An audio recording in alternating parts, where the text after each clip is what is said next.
Shalom saudaraku yang kekasih dalam Tuhan Yesus Kristus. Selamat pagi, salam sejahtera untuk kita semua, dimanapun saudara-saudara berada. Selamat datang kembali di Renungan Kristen pagi hari ini. Semoga saudara semua dalam keadaan sehat selalu, dan kiranya damai dan sukacita oleh Roh Kudus melimpah dalam hati dan kehidupan saudara semua. Sebelum kita mendengarkan renungan firman Tuhan, mari sama-sama kita berdoa. Bapa kami dalam kerajaan sorga, Bapa yang mulia, ajaib, dan penuh kasih sayang. Bapa yang kami muliakan, di dalam nama Tuhan Yesus Kristus, kami mengucap syukur Tuhan, oleh karena perlindungan-Mu di sepanjang malam, hingga pagi hari ini, kami boleh bangun dengan tubuh yang sehat, kuat, dan diberkati Tuhan. Pada pagi hari ini, kami mau mendengarkan firman-Mu, berbicaralah ya Tuhan, jamah hati kami, berikan kami pengertian, untuk dapat memahami firman-Mu, dan dapat kami lakukan di sepanjang kehidupan kami. Terima kasih Tuhan, dalam nama Tuhan Yesus kami berdoa. Amin.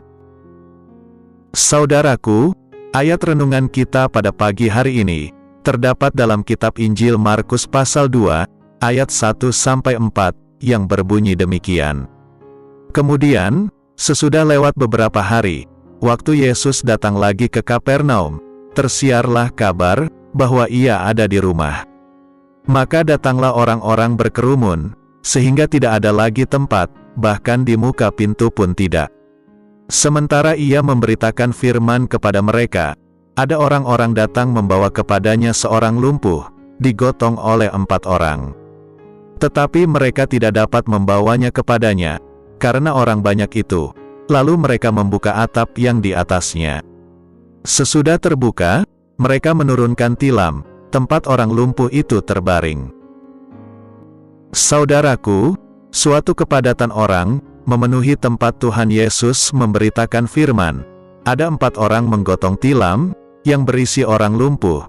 Tidak ada tempat lagi untuk mereka lewat, bahkan pintu semua tertutup orang banyak. Bicara tentang orang lumpuh, tidak selalu dalam arti lumpuh secara fisik, seperti di kisah ini. Tetapi banyak orang yang tidak lumpuh secara fisik, tetapi dia lumpuh secara jiwa, karena tidak banyak yang dapat dilakukan, atau tidak dapat bergerak maksimal. Hal ini dapat disebabkan, karena kemalasan, putus asa, minder, dan lainnya. Dalam Markus pasal 2, dikatakan, mereka punya hikmat untuk membawa orang lumpuh ke atas atap, untuk menurunkan dia di hadapan Tuhan Yesus. Dari kisah ini, ada 4 kunci rahasia alami mujizat, yang dapat dipelajari, yaitu sebagai berikut. Yang pertama, memiliki kesungguhan hati, untuk mencari Tuhan. Pada saat semua ruang padat, tidak ada ruang untuk lewat, mereka tidak kehabisan akal. Mereka berusaha sungguh-sungguh untuk mencari jalan, agar temannya yang lumpuh dapat ketemu dengan Tuhan Yesus. Hal yang sama, bagaimana selama ini kita mencari Tuhan? Apakah dengan kesungguhan hati, menghadapi tantangan-tantangan yang ada? Cari Tuhan dengan kesungguhan hati, melalui saat teduh pribadi, doa pujian penyembahan pribadi, alami kemenangan demi kemenangan dalam tantangan hidup, karena kesungguhan hati kita mencari Tuhan, kekuatan, dan kemampuannya, akan diberikan melimpah dalam hidup kita. Yang kedua, unity, adanya kesatuan hati, dan sepakat, dari 4 orang membawa tilam orang lumpuh. Hanya karena adanya tujuan yang sama, dan kerendahan hati, maka 4 orang dapat sepakat membawa tilam orang lumpuh, melalui membuka atap, sehingga akhirnya, Tuhan Yesus bertemu dengan orang lumpuh, dan mujizat terjadi. Kesehatian dan unity sangat penting, sangat berpengaruh untuk adanya terobosan mujizat. Apapun kondisi saudara hari ini, ambil waktu untuk merenungkan, sejauh mana kita sudah unity dengan diri sendiri, orang terdekat dalam keluarga dan hidup kita, orang-orang dalam tim kerja, di kantor atau kampus, maupun tim pelayanan. Dalam ayatnya yang kelima, mengatakan, Ketika Yesus melihat iman mereka, berkatalah ia kepada orang lumpuh itu, "Hai anakku, dosamu sudah diampuni." Hal luar biasa yang kita dapat pelajari sebagai kunci rahasia ketiga untuk alami mujizat, yaitu iman. Dalam kitab Ibrani pasal 11, ayat 1, mengatakan, iman adalah dasar dari segala sesuatu yang kita harapkan, dan bukti dari segala sesuatu yang tidak kita lihat. Untuk persoalan apapun dalam hidup ini, Tuhan menghendaki kita memiliki iman. Percaya, sekalipun tidak melihat, belum mendapatkan, karena kita tahu, Allah kita dahsyat, ajaib, tidak mengecewakan, firman-Nya ya dan amin. Iman timbul dari pendengaran akan firman Tuhan. Bagaimana pergaulan kita dengan firman Tuhan? Sejauh mana kita membaca, merenungkan, dan mempelajari, serta melakukan firman Tuhan. Percaya, sekalipun tidak maksud akal, minta kemampuan Tuhan, supaya kita dapat percaya. Yang keempat, yaitu pertobatan, merupakan kunci terjadi mujizat yang keempat, karena firman-Nya ayat 5 katakan, dosamu sudah diampuni. Ada seruan dalam hati orang lumpuh, agar dosanya diampuni, hidup dalam pertobatan, dan dalam persekutuan dengan Tuhan. Miliki roh takut akan Tuhan, sehingga kita mudah untuk minta ampun, membereskan yang tidak berkenan pada Tuhan. Mari kita minta Roh Kudus, menyelidiki hati dan pikiran kita, jangan ada ganjalan, kepahitan, kemarahan, kekesalan, putus asa, kekhawatiran, dan lainnya, yang menghambat kita tidak alami mujizat.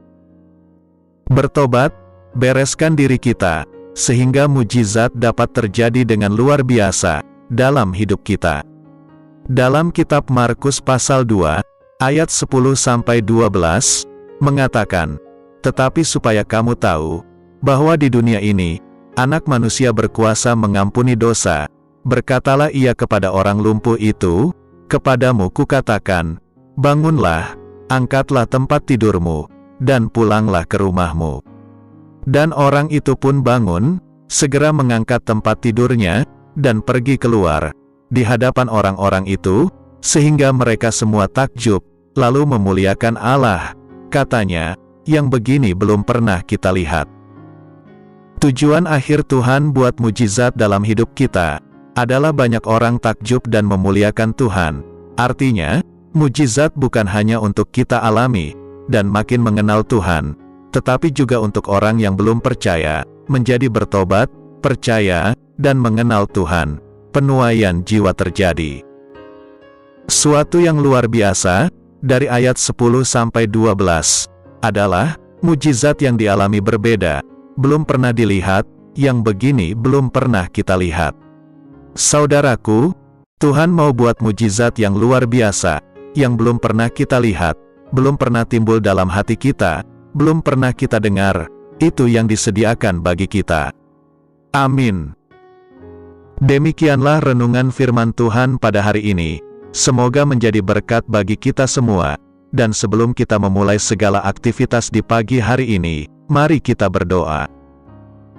Bapa kami yang di surga, Bapa yang kami panggil dalam nama Tuhan Yesus Kristus, kami bersyukur Tuhan atas pertolongan-Mu, penyertaan-Mu, dan atas berkat-Mu dalam hidup kami. Kami berbahagia dan bersyukur atas kebaikan Tuhan pada hari ini. Tak berkesudahan kasih setia Tuhan, tak habis-habisnya rahmat-Mu, selalu baru tiap pagi, besar kesetiaan-Mu Tuhan dalam hidup kami. Terima kasih buat firman-Mu pada hari ini ya Tuhan. Kami mau selalu belajar dan terus belajar tentang firman-Mu. Firman-Mu yang menguatkan dan meneguhkan iman kami. Firman-Mu yang mengubahkan hidup kami. Kami mau berjalan bersama dengan Engkau di sepanjang kehidupan kami, agar kami tidak tersesat di dalam dunia ini.